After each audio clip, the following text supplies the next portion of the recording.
STEMI ప్రోగ్రాంపై అవగాహన కల్పించేందుకు కాకినాడ జిల్లా వైద్య సేవల సమన్వయ అధికారి డాక్టర్ స్వప్న పిఠాపురం ప్రభుత్వ ఆసుపత్రికి విచ్చేశారు. ఈ కార్యక్రమంలో గుండెపోటు నిర్ధారణ, స్టెమీ యొక్క ఆవశ్యకతపై మీడియాతో మాట్లాడారు. సో అందరికీ నమస్కారం అండి. నేను doctor Swapna, district coordinator for hospital services Kakinada district. ఈరోజు పిఠాపురం హాస్పిటల్కి రావడం జరిగింది యాజ్ పర్ విజిట్. ఇక్కడ మనం సక్సెస్ఫుల్గా స్టెమీ ప్రోగ్రామ్ అనేది రన్ చేస్తున్నాము.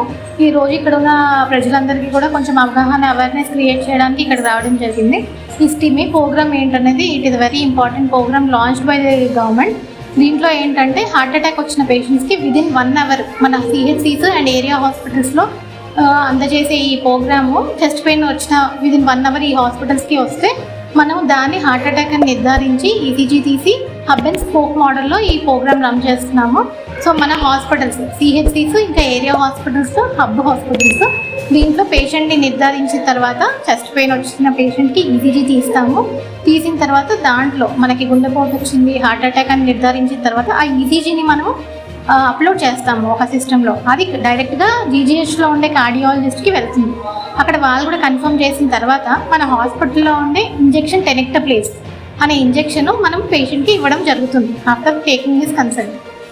తద్వారా ఏమవుతుందంటే హార్ట్ అటాక్ వచ్చే కారణం ఏంటి? బ్లడ్ క్లాట్ అవ్వడం వల్ల రక్త ప్రసరణ అనేది ఆగిపోతుంది హార్ట్కి. ఈ ఇంజెక్షన్ ఇవ్వగానే ఆ క్లాట్ అనేది కరిగించేసి బ్లడ్ మళ్ళీ సప్లై అవుతుంది హార్ట్కి. సో హార్ట్ అటాక్ అనే సిమ్టమ్స్ అన్నీ తగ్గిపోయి పేషెంట్ చెస్ట్ పెయిన్ ఫ్రీ అవుతారు. దాని ద్వారా లైఫ్ సేవ్ అవుతుంది పేషెంట్కి. సో ఈ ఫెసిలిటీ అనేది మన CHC పిఠాపురంలో కూడా అవైలబుల్గా ఉంది. ఇక్కడ ఉన్న అందరూ కూడా పేషెంట్స్ దీన్ని యూటిలైజ్ చేసుకోవాలని కోరుకుంటున్నాను. అండ్ ఇప్పటి వరకు మనం ఆల్మోస్ట్ ఈ హాస్పిటల్లో ఒక 20 పేషెంట్స్ వరకు ట్రీట్ చేసాము ఈ హబ్ అండ్ స్పోక్ మోడల్లో. అండ్ ఇది చాలా important program and it is done free of cost. Patient ఇక్కడికి వచ్చి జస్ట్ ట్రీట్మెంట్ తీసుకొని వెళ్తే సరిపోతుంది.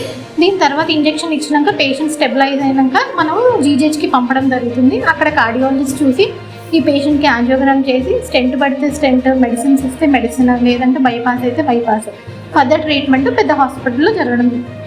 థ్యాంక్ యూ అండి.